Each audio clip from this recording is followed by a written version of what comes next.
മറ്റൊരു വാർത്തയിലേക്ക് ഇപ്പോൾ ഈ കീം റാങ്ക് ലിസ്റ്റുമായി ബന്ധപ്പെട്ട് വളരെ പ്രധാനപ്പെട്ട മറ്റൊരു വാർത്ത കൂടി വന്നിരിക്കുകയാണ്. പുതിയ റാങ്ക് ലിസ്റ്റ് അനുസരിച്ച് വിദ്യാർത്ഥി പ്രവേശനം നടത്തുന്നതിന് എതിരെ സുപ്രീം കോടതിയെ സമീപിക്കുമെന്ന് കേരള സിലബസിലെ വിദ്യാർത്ഥികൾ പറഞ്ഞിരിക്കുകയാണ്. മറ്റുള്ളവർക്ക് ദോഷമാകുന്ന നിയമങ്ങൾ മാറ്റണം, കോടതിയിൽ പോകുമ്പോൾ സംസ്ഥാന സർക്കാർ പിന്തുണ നൽകണമെന്നും വിദ്യാർത്ഥികൾ പറഞ്ഞു. ഞങ്ങളുടെ പ്ലസ് ടു സിലബസിൽ ഞങ്ങളുടെ ഓരോ മാർക്കും ഞങ്ങൾ വാങ്ങുന്ന ഓരോ മാർക്കും വിലപ്പെട്ടതാണ്. അത് ഓൾറെഡി പരീക്ഷ ടഫാക്കിയിരുന്നു. എന്നിട്ടും ഞങ്ങളുടെ മാർക്കുകൾ വെട്ടിക്കുറയ്ക്കാന്ന് പറഞ്ഞു കഴിഞ്ഞാൽ അത് ഞങ്ങളോട് ചെയ്യുന്ന ഏറ്റവും വലിയ ക്രൂരതയാണ്. ഇതിപ്പോൾ സ്റ്റാൻഡേർഡ് CBSEക്ക് സ്റ്റാൻഡേർഡ് കൂടുതലാണ്, ഞങ്ങൾക്ക് സ്റ്റാൻഡേർഡ് കുറവാണ് എന്ന് പറഞ്ഞിട്ട് ഞങ്ങളതിനെ അടിച്ചു താത്തുകയാണ് ചെയ്തിരിക്കുന്നത്. ഇതിപ്പോൾ അത് മാറ്റാൻ വേണ്ടിയിട്ടാണ് കേരള സർക്കാർ 5:3:2 എന്നുള്ള ഒരു റേഷ്യോയിൽ പുതിയ പ്രോസ്പെക്ടസ് വന്നത്. അത് ഇക്വാലിറ്റിക്ക് വേണ്ടിയാണ് വാദിച്ചത്. പക്ഷേ നിയമങ്ങൾ ആദ്യം ഉണ്ടാക്കിയെന്ന് പറഞ്ഞാൽ അതിനെ റദ്ദീകരിക്കുന്നത് എന്താ പറയുക, തെറ്റായ കാര്യമാണ്. ഞങ്ങളുടെ അഭിപ്രായം ഞങ്ങൾക്ക് സുപ്രീം കോടതിയിലേക്ക് ഞങ്ങൾ പോകാനായിട്ട് ആഗ്രഹിക്കുന്നുണ്ട്. ഷീജ തിരുവനന്തപുരത്ത് നിന്ന് വാർത്തയുടെ വിവരങ്ങളുമായി ചേരുകയാണ്. ഷീജ, ഏറ്റവും പ്രധാനപ്പെട്ട കാര്യമാണ് ഇത്തരത്തിലുള്ള വിവേചനം ഉണ്ടാകാതിരിക്കാൻ വേണ്ടിയിട്ടാണ് സംസ്ഥാന സർക്കാർ പുതിയ ഫോർമുല കൊണ്ടുവന്നത്. ഏത് സിലബസിൽ പഠിച്ചവരും ഒരേ രീതിയിൽ കാണുകയും ഒരേ രീതിയിൽ തുല്യതയുടെ അടിസ്ഥാനത്തിൽ അവർക്ക് മാർക്ക് ഏകീകരണം ഉണ്ടാവുകയും ചെയ്യുക എന്നതായിരുന്നു സർക്കാരിന്റെ ലക്ഷ്യം. പക്ഷേ ഹൈക്കോടതിയിൽ അത് പരാജയപ്പെട്ടു പോകുന്നതാണ് കാണാൻ കഴിഞ്ഞത്. അതിന്റെ അടിസ്ഥാനത്തിൽ പുതിയ റിസൾട്ട് പബ്ലിഷ് ചെയ്യേണ്ടി വന്നു. സ്വാഭാവികമായും സംഭവിച്ചത് എന്താണ്? കേരള സിലബസിൽ പഠിച്ചിരുന്ന കുട്ടികൾക്ക് വലിയ തിരിച്ചടി ഉണ്ടാകുന്നത് കണ്ടു. ആദ്യ റാങ്ക് ലിസ്റ്റിൽ 100-ൽ ആദ്യ 43 റാങ്ക് ഉണ്ടായിരുന്നു കേരള സിലബസിൽ പഠിച്ച കുട്ടികൾക്ക്. എന്നാൽ ഹൈക്കോടതി നിർദ്ദേശപ്രകാരം വന്ന പുതിയ റാങ്ക് ലിസ്റ്റിൽ അത് 21 ചുരുങ്ങുന്നതാണ് കണ്ടത്. സ്വാഭാവികമായും കേരള സിലബസിൽ പഠിച്ച കുട്ടികൾക്ക് വലിയ തിരിച്ചടി ഉണ്ടാകുന്നു.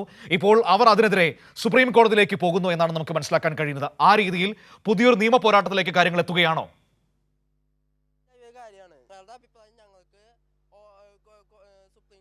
ില്ല എന്നുള്ളത് തന്നെയാണ് ഈ കുട്ടികളുടെ വാക്കുകളിൽ നിന്ന് കൂടി നമുക്ക് വായിച്ചെടുക്കാൻ സാധിക്കുക. കാരണം അവർ സുപ്രീം കോടതിയെ സമീപിക്കാനുള്ള ഒരു തീരുമാനത്തിലാണ്. വലിയ തോതിലുള്ള തിരിച്ചടി കേരള സിലബസിൽ പഠിച്ച കുട്ടികൾക്കാണ് ഉണ്ടായിരിക്കുന്നത് എന്നുള്ളത് തന്നെയാണ് ആ കുട്ടികളും പറയുന്നത്. കാരണം നമുക്ക് റാങ്ക് പട്ടിക പരിശോധിക്കുമ്പോഴും ആ രീതിയിലാണ് കാര്യങ്ങൾ മനസ്സിലാക്കാൻ സാധിക്കുക. സൂചിപ്പിച്ചതുപോലെ തന്നെ ആദ്യ റാങ്ക് പട്ടികയിൽ 100-ൽ 43 കുട്ടികളും കേരള സിലബസിൽ നിന്നുള്ളവരായിരുന്നെങ്കിൽ രണ്ടാമത്തെ റാങ്ക് പട്ടിക വരുമ്പോൾ അതിൽ 100-ൽ 21 എന്നതിലേക്ക് ചുരുങ്ങുന്നു. അതോടൊപ്പം തന്നെ കേരള സിലബസിലുള്ള കുട്ടികൾ വലിയ തോതിൽ റാങ്ക് പട്ടികയിൽ പിന്തള്ളപ്പെടുന്ന ഒരു സാഹചര്യം കൂടി ഉണ്ടായിട്ടുണ്ട്. ഈ ഒരു പശ്ചാത്തലത്തിലാണ് ഈ ഇതുമായി ബന്ധപ്പെട്ടുകൊണ്ട് സുപ്രീം കോടതിയെ സമീപിക്കാനുള്ള ഒരു തീരുമാനം ഇപ്പോൾ കേരള സിലബസിലെ കുട്ടികൾ കൈക്കൊണ്ടിരിക്കുന്നത്. എന്തായാലും സംസ്ഥാന സർക്കാരും വ്യക്തമാക്കിയത് ഒരു കാര്യം മാത്രമാണ്. അത് കൃത്യമായ രീതിയിൽ സർക്കാരിന് ഈ വിഷയവുമായി ബന്ധപ്പെട്ടുകൊണ്ട് ഒരു തരത്തിലുള്ള തെറ്റും സംഭവിച്ചിട്ടില്ല. നിലവിൽ പക്ഷേ തെറ്റായ തരത്തിലുള്ള പ്രചരണം അത് കുറച്ച് നാളുകളായി തന്നെ ഈ ഒരു ഇതിന്റെ പശ്ചാത്തലത്തിൽ നടക്കുന്നുണ്ട്. എല്ലാ കുട്ടികൾക്കും നീതിയും തുല്യതയും ഉറപ്പുവരുത്താൻ കഴിയുന്ന ഒരു ഫോർമുല അതാണ് സർക്കാർ അംഗീകരിച്ചത്. പക്ഷേ അത് കോടതി അതിനെ അംഗീകരിക്കാത്തൊരു സാഹചര്യത്തിൽ സർക്കാർ കോടതിയുടെ നിർദ്ദേശപ്രകാരമുള്ള രീതിയിൽ കാര്യങ്ങൾ മാറ്റിയിട്ടുണ്ട്. പക്ഷേ നിലവിൽ ഏതായാലും നിയമം അത് മറ്റുള്ളവർക്ക് ദോഷമാണ് എന്ന് കാണുമ്പോൾ ആ നിയമം മാറ്റണം എന്നുള്ളൊരു ആവശ്യവുമായാണ് ഇപ്പോൾ കേരള സിലബസിലെ വിദ്യാർത്ഥികൾ ശ്രമിക്കുന്നത്. ഏതായാലും ഈ വിഷയത്തിന് ഇവിടെ അവസാനമാകുന്നില്ല. കുട്ടികൾ ഇനിയിപ്പോൾ സുപ്രീം കോടതിയിൽ സമീപിക്കുകയാണെങ്കിൽ അതിന്റെ ഈ അവരുടെ പ്രവേശന നടപടികളിലേക്കടക്കം അത് ബാധിക്കുന്ന തരത്തിലേക്ക് വൈകാനുള്ള ഒരു സാധ്യത കൂടി നിലനിൽക്കുന്നുണ്ട്. തീർച്ചയായും ഇവിടെ വളരെ പ്രധാനപ്പെട്ട കാര്യമാണ് ആ കുട്ടി പറഞ്ഞ് ഞാനിങ്ങനെ കേട്ടു നിൽക്കുകയായിരുന്നു. ഷീജ അത് പറയുന്നുണ്ട്, വളരെ വ്യക്തമായി ആ കുട്ടി പറയുന്നുണ്ട്. അതായത് സംസ്ഥാന സർക്കാർ കൃത്യമായ രീതിയിലാണ് ഇടപെട്ടത്. എല്ലാവർക്കും തുല്യത ഉറപ്പ് വരുത്തുന്നതിന് വേണ്ടിയിട്ടാണ് പുതിയ ഫോർമുല സർക്കാർ കൊണ്ടുവന്നത്.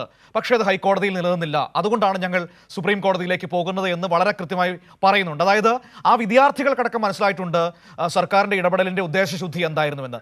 അത് മനസ്സിലാകാതെ പോയ രണ്ട് കൂട്ടരേ നമ്മുടെ ഇടയിലുള്ളൂ. ഒന്ന് മാധ്യമങ്ങൾ, മറ്റൊന്ന് പ്രതിപക്ഷം. അപ്പോൾ ആ പ്രതിപക്ഷത്തിൻ്റെയും മാധ്യമങ്ങളുടെയും നിലപാടുകൾ തള്ളിക്കൊണ്ട് സത്യം എന്താണെന്ന് കൂടി നമ്മളോട് പറയുകയാണ് ആ വിദ്യാർത്ഥികൾ.